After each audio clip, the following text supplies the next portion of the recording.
Di situ ada seorang perwira yang mempunyai seorang, baca sama-sama, seorang apa? Yang sangat dihargainya. Hamba itu sedang sakit keras dan hampir mati. Stop di situ. Di situ ada seorang perwira yang mempunyai seorang hamba. Hamba itu sedang sakit keras dan hampir mati. Yang nulis Injil ini siapa namanya? Lukas. Lukas itu profesinya dokter. Jadi kalau Lukas bilang sakit keras, ini sakit keras benar. Nah, yang sakit bukan perwiranya. Yang sakit hambanya. Ini yang harus kita perhatikan dulu di awal. Hamba di sini pakai kata doulos. Pernah dengar kata itu ya, doulos. Doulos itu artinya slave, budak. It's very simple, saya ada catat ini di slide. Doulos artinya slave. Doulos artinya servant. Doulos artinya budak. Gak ada harganya. Ini bukan ART, bukan asisten, bukan sekretari. Tetapi ini merupakan slave. Tetapi dikatakan bahwa dia menghargai, dalam bahasa aslinya dia mengasihi hamba ini. Sehingga dia memanggil Tuhan Yesus untuk datang bukan untuk menyembuhkan dia. Tapi menyembuhkan siapa? Hambanya ini, doulosnya ini. Di Matius 8 ada ceritanya orang ini juga. Ceritanya sama. Tapi gak pakai kata doulos, pakai kata pais. Pais itu artinya anak. Sampai akhirnya ada yang menafsirkan. Ini sebenarnya hambanya atau anaknya. Nah tetapi setelah ditafsirkan, setelah saya juga belajar. Udah pasti ini bukan anaknya. Ini hambanya, budaknya yang masih muda. Tetapi kenapa disebut Matius orang ini adalah anak? Sebab perwira ini mengasihi budaknya ini seperti anaknya sendiri. Keren gak? Dan karena budaknya ini lagi sakit, dia minta Yesus menyembuhkan bukan dirinya. Tapi minta Tuhan Yesus menyembuhkan budaknya. Langka banget ya. Kapan terakhir kita datang sama Tuhan, minta doa sama Tuhan? Untuk orang lain, bukan untuk diri kita sendiri. Saya sering dimintain orang doa.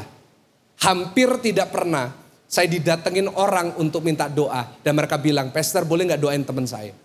Pastor boleh gak doain sahabat saya? Pastor boleh gak doain ini? Yang ada selalu orang minta doa untuk dirinya sendiri. Pastor tolong doain saya. Pastor tolong doain saya sakit. Pastor tolong doain saya punya masalah di dalam pekerjaan. Ada satu ibu, Pastor tolong doain saya, pembantu saya semua pulang. Ada yang doain, Pastor tolong saya jomblo. Udah lama Pastor, saya mau dapat jodoh dari Tuhan. Oke, saya doain. Tapi jarang banget. Pastor boleh gak doain teman saya gitu. Orang ini bagus banget. Padahal zaman itu kita tadi udah belajar ini perwira. Terkenal pada saat itu kejam. Yang menyiksa Tuhan Yesus itu perwira. Perwiranya Roma. Kejam. Pada zaman itu perwira orang-orang Roma menganggap budak itu sama kayak binatang. Haknya sama kayak binatang. Can you imagine? Gak peduli sama budak. Budaknya mati dibiarin. Tapi orang ini bisa minta Tuhan Yesus datang bukan doain dirinya, bukan supaya dia makin kaya, bukan supaya dia makin sukses, bukan dia naik jabatan, tetapi untuk mendoakan siapa? Doulosnya, hambanya. Dari sini ada kualitas yang buat Tuhan menilai imannya besar. Kenapa?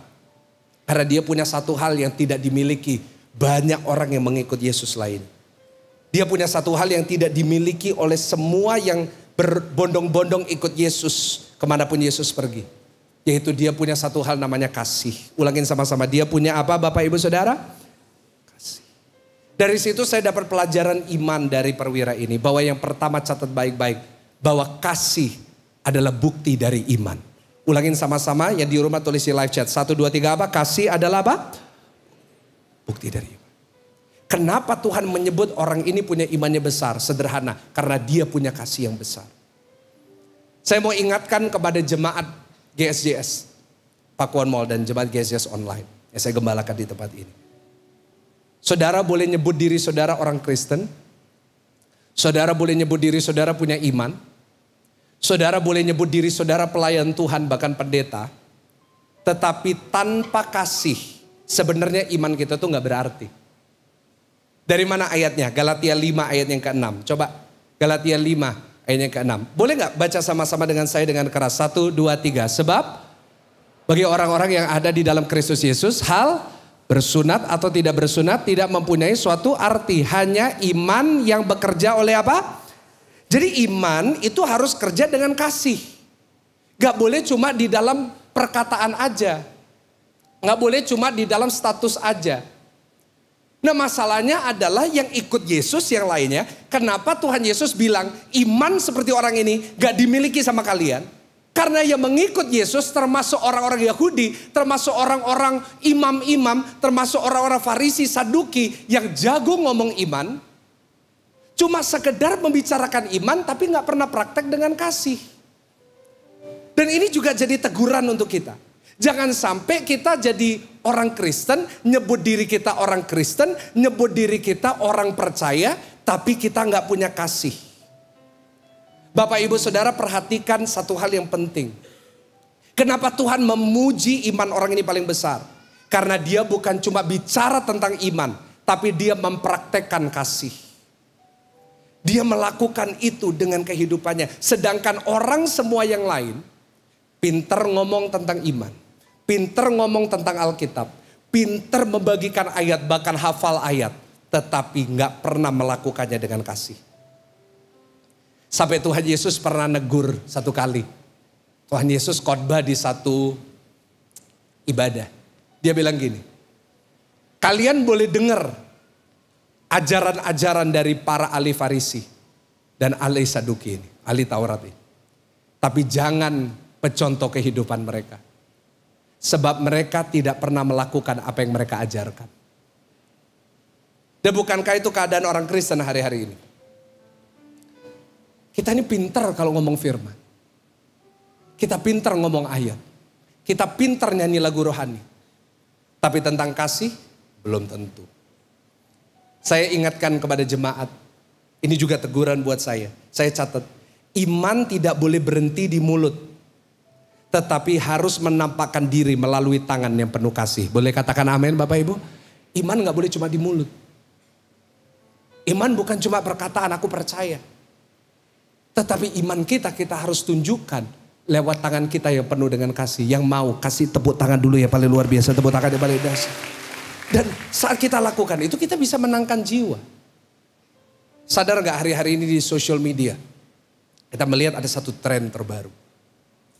Bahwa banyak orang-orang Kristen, public figure orang-orang Kristen. Banyak yang ninggalin kekristenan. Ya gak sih? Saya gak tahu algoritma kita sama atau enggak. Saya gak tahu apa yang muncul di TikTok kita, di Instagram kita sama atau enggak. Tapi yang saya lihat adalah banyak orang ninggalin kekristenan. Iya gak sih? Kita lihat ini ninggalin. Lihat ini ninggalin.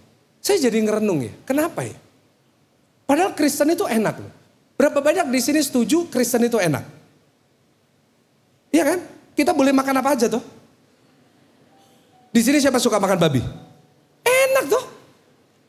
Bayangin. Kita ini hari Minggu ibadah seminggu sekali. Doa malam kan jarang tuh. Doa pagi jarang tuh. Seminggu sekali. Tetap diberkati Tuhan loh. Lu kurang enak apa coba? Tapi kenapa banyak orang ninggalin Kristen? Kenapa orang jadi agnostik? Kenapa anak muda ninggalin kekristenan? Karena hari-hari ini melihat terlalu banyak orang Kristen. Kalau ngomong Alkitab, jago. Status WA-nya, renungan harian. Instagram story-nya, Reels-nya Pastor Michael Gunawan. Very good. Status di profile di social media. God's daughter. Servant of God. Setiap hari selalu ada postingan ayat firman. Tapi begitu ketemu nyatanya.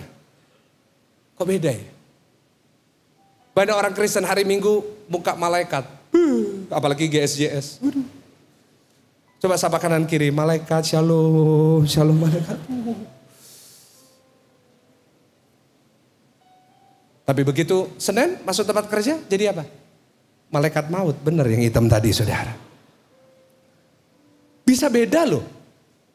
Hari Minggu tuh dari perkataan bisa beda loh. Hari Minggu shalom aleichem. Maranatha. Semuanya bisa bagus. Tapi begitu hari Senin masuk tempat kerja ngadepin karyawan. Waduh, karyawan itu bisa murtad hanya dengan perkataannya. Suami tuh bisa kayak, apa sih? Hari Minggu pelayanannya keren banget. Wah, luar biasa bahasa rohnya, tapi juga maki-maki aku juga luar biasa. Loh, ini nyata loh Bapak Ibu. Loh, padahal seharusnya nggak kayak gitu. Kita ini bukan dikenal dari kita pinter khotbahnya. Kita dikenal bukan kita bagus-bagusan ayatnya. Tapi kita dikenal dari apanya? Dari kasih. Coba baca Yohanes 13 ayat 35. Yohanes 13 ayat 35. Apa? Baca sama-sama. 1, 2, 3. Dengan demikian semua orang akan tahu bahwa kamu adalah siapa? Murid-muridku, yaitu jikalau kamu saling apa? Seharusnya identiknya orang Kristen itu saling apa? Bukankah sudah terlalu jauh kita daripada pengajaran ini? Kita lihat di sosial media orang Kristen saling menyerang. Kita lihat sesama gereja saling menjatuhkan. Begitu banyak hal yang tanpa kasih yang kita lakukan. Doa saya mulai hari ini GSJS. Setiap orang Kristen percaya digembalakan di gereja ini. Kita menunjukkan kasihnya Kristus kepada semua orang. Boleh katakan amin Bapak Ibu. Karena itu menunjukkan iman kita. Karena kalau kita cuma ngomong doang. Buat apa? Itu yang terjadi di Korintus. Pernah dengar tentang Korintus? Korintus itu keren banget gerejanya. Mirip-mirip sama GSJS deh. Lagi bertumbuh. Banyak karunia-karunia yang luar biasa. Korintus itu wah bahasa rohnya keren banget. Bahkan mereka bisa bahasa malaikat. Tapi ada satu kelemahan mereka. Coba buka 1 Korintus 13 ayat 1-3. 1 Korintus 13 ayat 1-3. Sekalipun aku dapat berkata-kata dengan semua bahasa manusia dan bahasa malaikat. Jadi Paulus tahu bahwa mereka ini jago bahasa malaikat. Tapi jika aku tidak punya kasih, aku sama dengan gong yang berkumandang dan canang yang merincing. Ayat 2 boleh baca sama-sama dengan keras. 1, 2, 3. Sekalipun aku mempunyai karunia untuk bernubuat dan aku mengetahui segala rahasia dan memiliki seluruh apa? Dan sekalipun aku memiliki iman yang sempurna untuk pindahin gunung. Bayangin, imannya sempurna. Tetapi jika aku tidak mempunyai kasih, baca sama-sama 1, 2, 3, aku gak ada gunanya. Imannya gak ada gunanya. Kalau kita gak punya kasih. Bapak Ibu, kalau engkau ingin dinyatakan Tuhan punya iman yang besar, engkau harus hidup dalam kasih. Boleh saya tanya berapa banyak saudara di tempat ini mulai hari ini mau belajar hidup dalam kasih? Boleh angkat tangan tinggi-tinggi dan kasih tepuk tangan yang paling meriah, tepuk tangan yang paling dahsyat. Ayo kita mulai berubah, dimulai dari diri kita. Kasih tahu kanan kiri, dimulai dengan kamu. Kasih apa sih? Kasih agape. Di Alkitab itu kasih ada 4. Eros, kasih hawa nafsu. Sexual love. Kasih yang kedua ada phileo. Phileo itu persahabatan. Storge, kasih keluarga. Tapi ada kasih yang keempat namanya kasih agape. Kasih agape itu gimana? Yang pertama, kasih yang memberi tanpa minta imbalan. Pastikan ya Bapak Ibu, kita ini kalau baik sama orang, kita memberi, kita nolong orang, pastikan begitu kita sudah memberi dengan tangan kanan, tangan kiri jangan apa? Gini, maksudnya itu kayak gini. Begitu kamu baik sama orang, memberkati orang, nolong orang, mengasihi orang, begitu keluar dari tangan kita, lepas dari tangan kita, segera lupakan. Segera apa? Udah, jangan diingat-ingat lagi. Kadang-kadang masalahnya kita kan kayak gitu. Kita jadi jengkel sama orang. Kenapa? Karena kita sudah memberi, kita sudah nolong, terus kita nunggu balasannya. Orang itu, wis pernah tak tolong dulu ya. Dia dulu waktu susah aku yang bantu. Sekarang kayak orang gak kenal sama aku. Kenapa? Karena kasih kita gak agape, kita nunggu imbalannya. Hari ini gak usah. Kita mengasihi siapapun gak usah minta imbalan. Biar Tuhan yang membalas kita. Ada amin? Saya kalau baik sama orang juga gitu. Saya kalau nolong orang saya gak pernah ingat-ingat. Mulai hari ini pegang prinsip gitu. Begitu berkat itu keluar dari tangan kita. Langsung lupa. Dilupakan aja. Kita gak usah nuntut balasan. Biarin aja, orang gak mau balas, it's okay. Karena aku mengasihi dia bukan untuk minta balasan. Yang kedua, kasih agape itu apa? Kasih yang diberikan kepada yang tidak layak menerimanya. Ulangin sama-sama, kasih yang diberikan kepada siapa? Yang gak layak. Pak, Orang itu tuh loh, buencekno Pak. Buencekno orang. Loh justru orang yang seperti itu kita harus lebih mengasihi. Enggak ada yang amin, enggak apa-apa. Ini firman. Justru harus gitu. Orang yang buat kita makin jengkel, seharusnya dia yang enggak layak dapat kasih kita. Seharusnya kita makin mengasihi. Tulus enggak aminnya itu?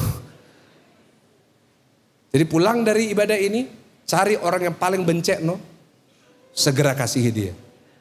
Enggak ada yang amin, ya berarti enggak tulus tadi saudara. Gini, kalau kita ini cuma mengasihi orang yang layak, buat apa? Kalau kita mengasihi orang yang baik sama kita, buat apa? Kalau kita hanya menyapa orang yang nyapa kita, buat apa? Kan ada ya kadang-kadang di tempat kerja kita di mana orang udah gak mau nyapa kita. Mulai hari ini berubah. Ketemu sama orang yang gak mau nyapa, kita nyapa duluan. Aminnya gak ada, gak apa-apa. Saya udah 3 minggu padahal gak muncul di sini. Harusnya gitu. Saya berusaha selalu kayak gitu. Ada orang yang gimana sama saya biasa aja. Saya malah justru baik sama dia. Orang gak mau nyapa saya nyapa dia. Orang gak mau apa, gak apa-apa. Kenapa? Karena itu kasih sebenarnya. Itu yang nunjukin kita orang beriman. Yang ketiga, kasih agape itu kasih yang memberi lebih daripada seharusnya. Memberi ekstra. Ulangin sama-sama, memberi apa? Ekstra. Artinya dia gak pelit. Saya cablek kanan kiri kasih tahu jangan pelit. Apalagi masa-masa seperti ini jangan pelit. Ayo kita banyak memberi kepada orang-orang. Boleh katakan amin? Harus gitu. Apalagi sekarang lagi masa-masa yang susah. Ayo kita harus gak boleh pelit. Datang ke toko mulai hari ini jangan nawar. Orang Surabaya paling terkenal nawarnya. Kejam sekali. Berapa tasnya? 200 ribu. 50 ya. Setan itu minder loh sekarang sama orang Surabaya. Bener. Kalau perlu itu kita bantu orang lebih daripada. Kita bayar tukang parkir. Kasih lebih. Saya pernah ditanyain sama teman saya. Mau jadi bos gak? Iya mau. Cuma bondo 10 ribu. Maksudnya apa? Kamu kasih tukang parkir 10 ribu langsung dipanggil bos kamu. Iya gak sih? Kadang-kadang kita nawar loh sama tukang parkir. 5 ribu kita. Enggak 2 ribu. Dulu 2 ribu. Tahun 1994 2 ribu. Sekarang udah gak ada 2 ribu. Nah, kita harus memberikan lebih daripada seharusnya. Itulah kasih. Kayak perwira ini. Perwira ini mengasihi budaknya. Gak harus. Gak harus dia panggil Tuhan Yesus. Budaknya mati dia punya budak yang lain. Tapi dia mengasihi. Dia mengasihi bangsa Israel. Yang benci sama dia. Orang Israel itu paling benci sama orang Roma. Apalagi sama perwiranya. Tapi perwira ini mengasihi. Dia dikatakan membangunkan rumah ibadah. Tadi kan kita udah baca. Bayangin, dia ini tugasnya menghancurkan, opres orang Israel. Tapi dia membangunkan rumah ibadahnya orang Israel. Sama kayak Tuhan Yesus. Dia melakukan lebih daripada seharusnya buat saudara dan saya.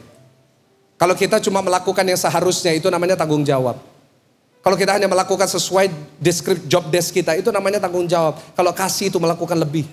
Loh, aku gak disuruh kok, kamu gak ngomong apa-apa ke aku kok, kamu gak bilang, kamu gak suruh aku. Tapi saat kita mau melakukan lebih, itu namanya kasih.